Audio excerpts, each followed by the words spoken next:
सुनकर तुम्हें शौक लग गया होगा कि पाकिस्तान के लिए यूकेवीआई का न्यू एक्शन प्लान कौन सा है। यूकेवीआई बेसिकली पाकिस्तान के लिए डोर क्लोज कर रही है। काफ़ी सारी यूनिवर्सिटीज़ क्लोज हो चुकी हैं। 9 यूनिवर्सिटी यूके की जिन्होंने अपनी रिक्रूटमेंट लेने का फैसला किया है कि पाकिस्तान से हम बंद कर रहे हैं।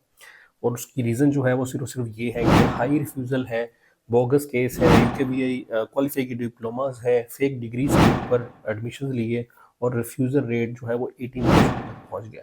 आज की वीडियो में मैं तुम्हें बताऊंगा कि 9 ऐसी कौन सी यूनिवर्सिटीज़ हैं जिन्होंने पाकिस्तानी स्टूडेंट्स के लिए डोर अपना बिल्कुल बंद कर दिया। इसको टेम्परेरी कह सकते हैं, परमानेंटली कह सकते हैं, जो भी आप कह सकते हो, बट यहाँ तक कि अब जो है वो डोर क्लोज्ड है। उसके बाद जेन्युइन स्टूडेंट्स का क्या फ्यूचर रहेगा। नेक्स्ट जितने स्टूडेंट्स हैं आगे मार्च इनटेक में जाना चाह रहे हैं, सितंबर इनटेक 2026 में जाना चाह रहे हैं, उनका क्या फ्यूचर है इस जो है इस एक्शन प्लान के बाद। और खास तौर पे इस वीडियो में मैं बताऊंगा आप लोगों को कि क्यों ये सस्पेंशन चल रही है, क्यों यूनिवर्सिटीज को बैन किया गया है। तो आज की वीडियो लाजमी देखिएगा और तकरीबन सारी देखिएगा।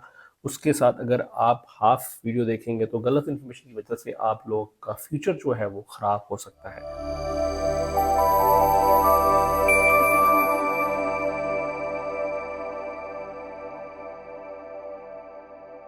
तो मेरा नाम सलमान है और मैं हूं आपका कंसल्टेंट फ्रॉम स्टडीफाई कंसल्टेंट से। जैसा कि सब जानते हो, स्टडी विजन को लेकर लेटेस्ट इंपॉर्टेंट अपडेट हम इस यूट्यूब चैनल पर लेकर आते हैं। तो सबसे पहले हमारे चैनल को सब्सक्राइब कर लें, क्योंकि आपका क्लिक हमें बहुत ज़्यादा मोटिवेशन देता है।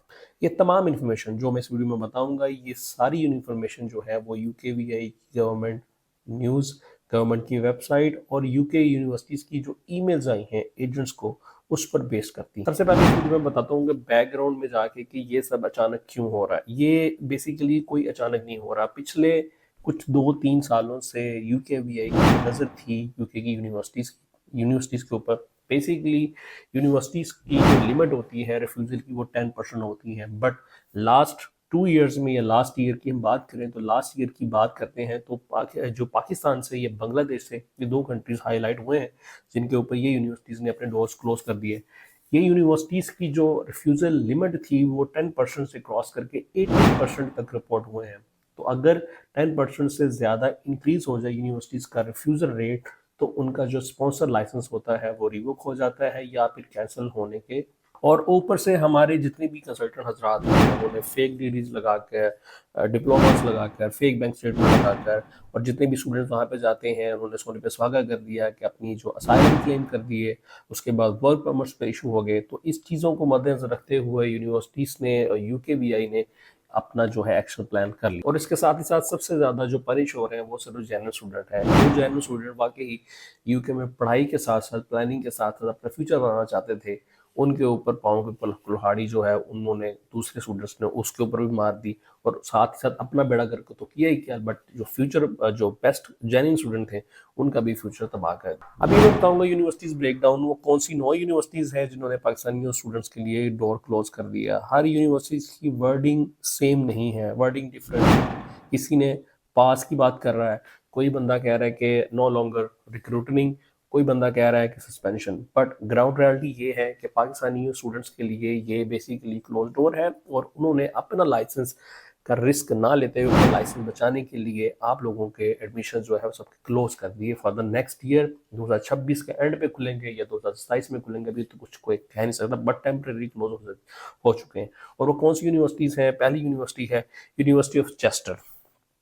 आगे इनके ऊपर भी काफ़ी सारी डिटेल हम दे सकता हूँ, बट वीडियोस लंबी हो जाएगी तो आपको मैं चीज़ें बता देता हूँ। पहली यूनिवर्सिटी ऑफ चेस्टर है, दूसरी यूनिवर्सिटी ऑफ वॉल्वरहैम्पटन है, यूनिवर्सिटी ऑफ ईस्ट लंदन है, उसके बाद यूनिवर्सिटी ऑफ हार्टफोर्डशायर है, उसके बाद यूनिवर्सिटी ऑफ संदरलैंड है, उसके बाद ऑक्सफोर्ड ब्रुक्स यूनिवर्सिटी है, बीपीपी यूनिवर्सिटी है, उसके बाद कॉन्ट्री यूनिवर्सिटी है, लंदन मेट्रोपॉलिटन यूनिवर्सिटी है। अच्छा, ये जितनी 9 यूनिवर्सिटीज़ हैं, अगर आप लोग खुद से एनालाइज करो, यूट्यूब पे, सोशल मीडिया पे यही 9 यूनिवर्सिटीज़ का सबसे ज़्यादा इस्तेमाल हुआ है, सबसे ज़्यादा, जिसमें से हार्टफोर्डशायर भी है, बीबीपी यूनिवर्सिटी है, लंदन मेट्रोपॉलिटन यूनिवर्सिटी भी है, ठीक है, संदरलैंड यूनिवर्सिटी भी है। मतलब बहुत ज़्यादा ही यूनिवर्सिटीज़ का इस्तेमाल किया गया पाकिस्तानी स्टूडेंट्स के लिए स्पेशली। और इनमें से ही जो मैं कहता हूँ कि 70% वो स्टूडेंट्स हैं जिन्होंने जाके असाइलम क्लेम कर दिए, वर्क परमिट में इशू हो गया, भाग गए, या यूनिवर्सिटीज़ की फीस नहीं दी, इनरोलमेंट नहीं कराई, तो उसकी वजह से ये सारा बेड़ा गर्क हुआ है। अब ये सारा कुछ जो है वो जनरल स्टूडेंट्स के ऊपर आता है। जनरल स्टूडेंट जो पढ़ाई करने के लिए यूके जाना चाहता है और साथ ही साथ पाकिस्तान की इमेज पर इतना बड़ा धब्बा कि सबसे ज़्यादा पाकिस्तानी के असाइलम क्लेम्स हुए, लास्ट रिपोर्ट्स जो आई हैं, और सबसे ज़्यादा ही स्टूडेंट्स का भी यहाँ पे यूनिवर्सिटीज़ क्लोज कर रही हैं पाकिस्तान को स्पेशली। तो ये एक पाकिस्तान पे भी धब्बा लग गया है। साथ ही साथ यूनिवर्सिटी जो भी जनरल स्टूडेंट होगा, जो कंपटीशन इंक्रीज हो जाएगा, यूनिवर्सिटीज़ जो काम कर रही थी लो डिपॉजिट के पास, वो 100% डिपॉजिट कर देगी। और उसके साथ साथ आपकी जो लैंग्वेज है, मुख्तलिफ किस्म के, अभी मैं न्यूज़ भी एक और भी आई है कि लैंग्वेज और डोलिंगो भी बहुत सारी यूनिवर्सिटीज़ जो है वो क्लोज कर रही हैं, मतलब वो डिक्लाइन कर देंगी, वो एक्सेप्ट करना नहीं स्टार्ट करेंगी। उसके बाद आर्ट्स के ऊपर ही बात रह जाएगी। ठीक है, आहिस्ता आहिस्ता ये सारी चीज़ें जो है वो आपके सामने आ रही हैं। यूके आपके लिए टाइट होता जा रहा है पाकिस्तानी स्टूडेंट्स को, जिसमें सबसे ज़्यादा हाथ जो है वो मैं बोलूँगा हम सब कंसल्टेंट का है, जिन्होंने fake degrees, fake diplomas, fake English test, each and everything. मैं यहाँ पे बोलूँगा कि यूकेवीआई को एक और एक्शन प्लान लेना चाहिए। मेरी ये ख्वाहिश है कि जितनी भी डिग्रीज हैं, जिस तरीके से यूरोप की हम अटेस्टेशन के बगैर हम अप्लाई नहीं कर सकते, तो यहाँ पे भी अटेस्टेशन का एक रूल होना चाहिए। यहाँ पे भी HEC से रिकगनाइज्ड यूनिवर्सिटीज़ को अटेस्टेड करके ही यूकेवीआई यूनिवर्सिटीज़ जो है वो एक्सेप्ट करें। आई थिंक सो बहुत सारा मामला जो है हमारा यहाँ पे ठीक हो सकता है। अब आपने करना क्या है, फ्यूचर आपका क्या है 2026 में, अगर आप अप्लाई करना चाहते हो मार्च इनटेक में, सितंबर इनटेक में, सबसे पहली बात है कि यूनिवर्सिटीज़ को अब आपने खुद चेक करना है। स्टूडेंट्स ने उसकी रैंक चेक करें, उसकी क्वालिटी चेक करें, उसके कोर्सेज चेक करें, मॉड्यूल चेक करें, देन आप यूनिवर्सिटी को सेलेक्ट करेंगे। अब जो कमर्शियल यूनिवर्सिटीज़ का दौर ख़त्म हो गया, अब जिसकी मार्केटिंग यूनिवर्सिटीज़ की जो कंसल्टेंट कर रहे हैं, मैं कर रहा हूँ, जो भी कर रहा हूँ, बट उसके साथ साथ आपको खुद से देखना पड़ेगा। और इसके अलावा यूके जो स्टूडेंट जाना चाह रहा है, यूके के अलावा उसको अदर ऑप्शंस पे भी अब कंसिडर करना पड़ेगा। UK versus Canada versus America. अगर कोई स्टूडेंट ब्राइट स्टूडेंट है वो अमेरिका की तरजीह दे सकता है, कनाडा की तरफ जा सकता है, या फिर यूरोप के ऑप्शन तो मौजूद है। बट यूरोप में भी वही लोग जाएंगे जो जनरल स्टूडेंट है, क्योंकि यूरोप की यूनिवर्सिटीज़ भी काफ़ी टाइट आपको ऑफर लेटर देती हैं। ऑफर लेटर का बहुत ज़्यादा कंपटीशन है, हज़ारों की तादाद में लोग अप्लाई करते हैं, जिसमें से 50% लोगों को सिर्फ ऑफर लेटर ही मिलता है,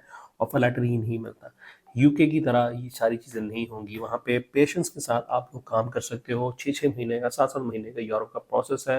जो भी स्टूडेंट है प्लानिंग करके जाएगा तो ही यूरोप में कामयाब होगा। उसके बाद एप्लीकेशन फीसेस हैं, कंसल्टेंट की फीसेस हैं, और उसमें बहुत सारी चीज़ें ऐसी हिडन है। फिर अटेस्टेशन आपकी होगी, 100% जेन्युइन डॉक्यूमेंट्स होगा, visa, interview, credibility interview university लेती है, वैसे ही इंटरव्यू, हर्डल्स बहुत ज़्यादा हैं, यूके की तरह स्मूथ नहीं है, बट कंसीडर अब आपको करना पड़ेगा। दूसरा ऑप्शन जो है, तीसरा, वो ये है कि आप अभी जितने भी स्टूडेंट्स यूके जाना चाहते हैं, एक चीज़ अपने माइंड में रखें, आर्ट्स करना पड़ेगा आप लोगों को, अच्छी यूनिवर्सिटी सेलेक्ट करनी पड़ेगी, डॉक्यूमेंट्स आपके 100% ओरिजिनल होने चाहिए, बैंक स्टेटमेंट का सोर्स ऑफ फंड प्रूफ आपके पास होना चाहिए, इनकम टैक्स रिटर्न्स आपके पास होने चाहिए, ईच एंड एवरीथिंग, वो सोर्स कहाँ से आई है वो आपके पास होनी चाहिए, ईच एंड एवरीथिंग आपकी जेन्युइन होगी, देन ही आपका वीज़ा लगेगा। स्ट्रॉन्ग SOP बनानी है, और हर केस को आपने कॉपी पेस्ट नहीं करना कि वो क्या कर रहा है मैं भी वो करूँ। हर बंदे को, हर स्टूडेंट को, बार बार मैं कहता हूँ, खुद से असेसमेंट करनी पड़ेगी, SOP खुद बनानी पड़ेगी, देन ही वो कामयाब होगा यूके में। अगर आप स्टूडेंट्स भी इन 9 यूनिवर्सिटी में अप्लाई कर रहे हो तो इनसे आप हाथ छुड़ा लें, और बाकी कमेंट में मुझे बताओ कि नेक्स्ट इनटेक में आपके पास कौन कौन सी यूनिवर्सिटी है, कौन कौन सी यूनिवर्सिटी में आप अप्लाई कर रहे हो। अगर वो भी, क्योंकि काफ़ी सारी यूनिवर्सिटीज़ और भी लिस्ट में आ रही हैं, इसके अलावा नहीं है, और भी यूनिवर्सिटीज़ आ रही हैं, तो हमें भी ईमेल्स आ रही हैं यूनिवर्सिटी की तरफ से, हमें नज़र भी आ रहा है कि आगे ये यूनिवर्सिटीज़ भी क्लोज हो सकती हैं।